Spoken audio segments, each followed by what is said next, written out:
ইয়া আল্লাহ, এই যে প্রবাসীরা যে এত মিথ্যা কথা কয়, এগুলো কি ফেরেস্তারা এগুলা লিখবো? মিথ্যা কথা লেগে পাপ লিখবো? কিন্তু প্রবাসীরা তো প্রচুর মিথ্যাবাদী, প্রচুর মিথ্যা কথা কয়। দেশের তে ফোন দিলে যে কি বালামন্দ খাইছো নি, গুস্ত মুস্ত, কয় হ গুস্ত খাইছি, কিন্তু একটা শুকনো মরিচ ডলা দেয়া খাইয়া উঠে আবার কয় তুমি কি সুস্থ নি, শরীরটা তোমার বালানি, অসুস্থ হয়ে 3 দিন ধরে জ্বরে কাঁপতাছে, কয় আমি পুরা সুস্থ, আমি ভালো আছি।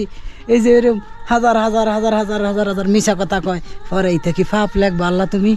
আরও আছে এরা কিন্তু মনে করো যে এই যে প্রবাসী বই, এই যে এই মিশা কথা কয় কি লিগে জানো? তুমি তো সবই জানো, তারপরেও কিছু মানুষ জানে না, তা করে লাগে একটু উদ্দেশ্য কই।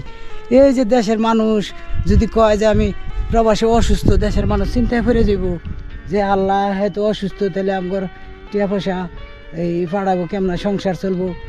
চিন্তায় চিন্তায় দেশের মানুষ আবার অসুস্থ হয়ে যেতে পারে, একটা ক্ষয়ক্ষতি হয়ে যেতে পারে। কী কারণে প্রবাসীরা এই যে লুকায়, কথা লুকায়, মিথ্যা বলে, মিথ্যাবাদী। তুমি এই প্রবাসীগুলার এই যে এই মিথ্যার পাপ দিও না, আল্লাহ মাফ করে দিও। এই মিথ্যাগুলো বাধ্য হয়ে কয় আল্লাহ তুমি তো সবই বুঝো।